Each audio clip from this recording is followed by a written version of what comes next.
5 championships. 5. That's how many Jaylen Brown sees himself winning by the time he turns 28 years old, which is 6 years from now, considering the fact that he just turned 22 in October, which sounds crazy, but it's true, as when he was asked how many rings does he expect to have by the time he's 28 years old, this was his response. I'm not gonna jinx myself, but 6 years, I'm gonna go ahead and say 5 or 6. I'll say that. I don't want to jinx myself and I don't play to lose, so I'm going to give it a 5. And we'll talk about that in just a second, but he's not done yet, as he also counts this year as the first year that the Boston Celtics will win a championship. As when he was asked about how confident he feels about the Celtics being able to win it all this year, this is what he had to say. Super confident. I'm not being arrogant, and we're going to have to take steps to be the team that we want to be, but we have the mindset of a champion. That's where it starts. All right, now let's talk about this for a second. Are the Boston Celtics going to win 5 of the next 6 championships? Heck no, there's no way that's going to happen. That will put them on the level of Golden State Warriors dominance, considering this year could very well be the Warriors' 4th title in the past 5 years. But the main reason I don't think this is going to happen is just because I don't think today's NBA is suited to teams winning 5 championships within a 6-year time frame anymore. The Warriors are an anomaly because, this is the greatest team ever assembled. And that's because just think about how much can change in the NBA in a season or two. After the 2016 NBA Finals, Kevin Durant all of a sudden is on the Warriors, LeBron James on the Lakers, Kyrie Irving on the Celtics, Gordon Hayward on the Celtics, Chris Paul on the Rockets, Paul George on the Thunder, Kawhi Leonard on the Raptors, DeMar DeRozan on the Spurs, and I could go on for a while here. The point is though that so much change over the past 2 years that has altered the way that we thought the NBA was going to go 2 years ago. And in the past, we never had this level of star movement. Stars weren't swapping teams every single year like they are in today's NBA. So that just adds a huge level of unpredictability to the NBA. And it is that level of unpredictability that could keep you from betting against any team winning 5 championships over the next 6 years. Also, I do now want to take this time to address something else that I've been seeing going around in the world of basketball in regards to the Boston Celtics. And the main thing I want to talk about here is Gordon Hayward. I think a majority of fans might have expected Gordon Hayward to be better than it was possible for him to be coming off his ankle injury, having missed playing basketball for the past year. And that's because I think it gets compared a lot to Paul George. Paul George broke his leg and then came back the next season. However, when he came back, he didn't look nearly as rusty as Gordon Hayward when Gordon Hayward came back this year. I mean, Hayward right now is only averaging 10 points on 40% shooting and 32% shooting from 3 in the 25 minutes per game that he's allowed to play. Paul George was never that bad in his return to the Indiana Pacers. So of course, this has prompted those same people to worry about Gordon Hayward and start to think that he may never get back to the same all-star caliber level of player that he was pre-injury. But here's the thing, it's important to remember when Paul George was injured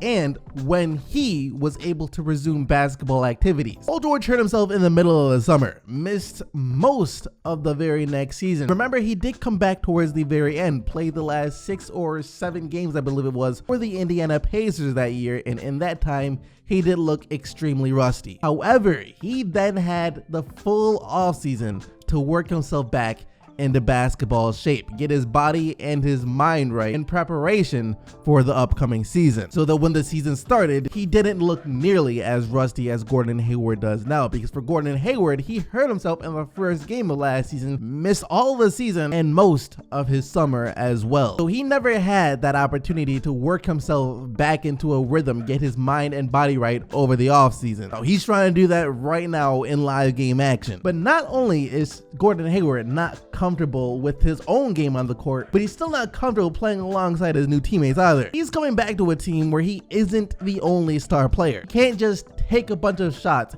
and get himself into rhythm like Paul George was able to do when he came back to the Pacers. So not only does Gordon Hayward have to find his own rhythm as a player, but he also still has to find a rhythm with his teammates, since before he was injured, he never had a chance to build on-court chemistry with all the new guys. So it's like a double whammy for Gordon Hayward, and honestly, it might take a majority of the season for him to get into the rhythm of things before he starts to look like the old Gordon Hayward. Luckily for the Celtics though, they're so stacked that it it really won't matter. Speaking of injuries though, Anthony Davis should not be playing right now. See, a few games ago, Anthony Davis hurt his elbow and was diagnosed with an elbow sprain. And because of that, he was forced to sit out for a few of the New Orleans Pelicans games. Sat out against Utah, Denver, and Portland. And since he hurt his elbow in that win against the Nets, the Pelicans haven't won a single game. They've been on a 6-game losing streak. And during the middle of this losing streak, Anthony Davis, of course, we talked about this before, did admit that if the Pelicans are ever going to win games,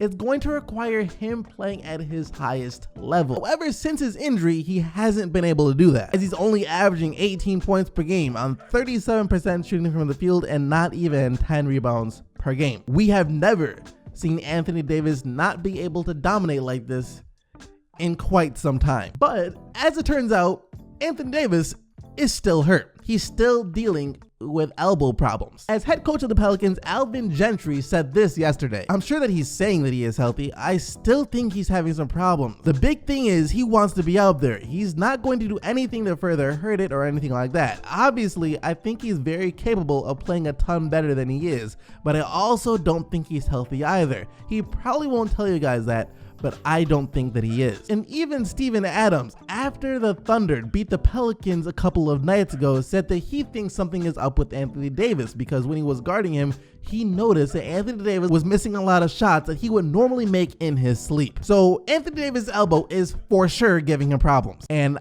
I just don't understand why he's trying to play through it. Sure, like Alvin Gentry said, Anthony Davis isn't going to do anything that could make his elbow get worse. It might not get worse, but I can only imagine that the elbow would still be able to heal better if Anthony Davis were sitting out games as opposed to trying to play through it, which is why he should sit out. Because look, listen, Anthony Davis said this himself. The Pelicans aren't going to be able to get any wins unless he himself is playing at his highest level. With this elbow injury, he's not going to be able to play at his highest level. That's why for the 3 games he's played since the Pelicans have lost all 3 of them. So Anthony Davis playing and making the recovery process longer could in the end result in the Pelicans losing more games than if AD were just to sit out for a week or 2 and then come back completely healthy and start dominating again. So that's why I don't understand why he's playing, but who knows? Maybe it's deeper than we know. Maybe there's something going on that we're not 100% sure about, but from the outside looking in, based on what we do know,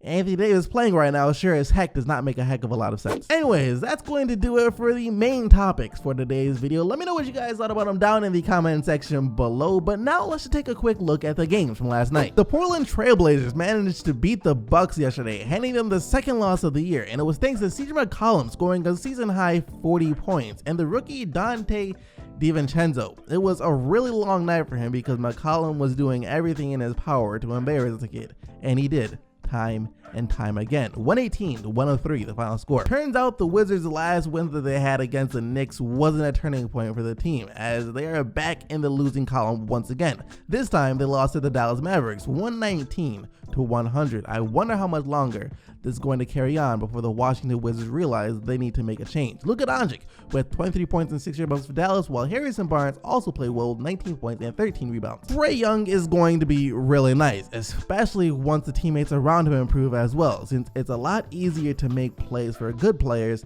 than it is for not as good players. So it might take a while, but at least the Hawks now are on the right path to eventually becoming a good team again. They lost, of course, though, yesterday, 113-102 to the Hornets. Kemba Walker with 29 points and 7 assists on the night. And lastly, the Phoenix Suns get blown out by the Brooklyn Nets, 104-82. Caris LeVert continues to shine for Brooklyn with 26 points. That though is going to bring us to today's player of the day, where you guys have the opportunity to vote for who you think was the best player in the NBA last night by clicking the little eye icon at the top right hand corner of the video. Just remember though, the only players whose team won are eligible to win player of the day, and here are your 5 nominees for today. You have CJ McCollum and his 40 points, Kemba Walker and his 29 points and 7 assists, Caris LeVert and his 26 points and 6 rebounds, Harrison Barnes and his 19 points and 13 rebounds, or Luka Doncic and his 23 points and 6 rebounds. Like I said though, submit your vote by clicking the little eye icon at the top right hand corner of the video. And yesterday, you guys selected Jamal Murray and his 48 points as your player of the day. That's gonna do it for today though, guys. Hope you guys enjoyed the video. If you did, go ahead and subscribe to the channel with post notifications turned on so you don't miss out on more daily NBA videos. Thank you once again for watching though. You guys already know that you are the real MVPs. And until tomorrow, I am out of here. Peace!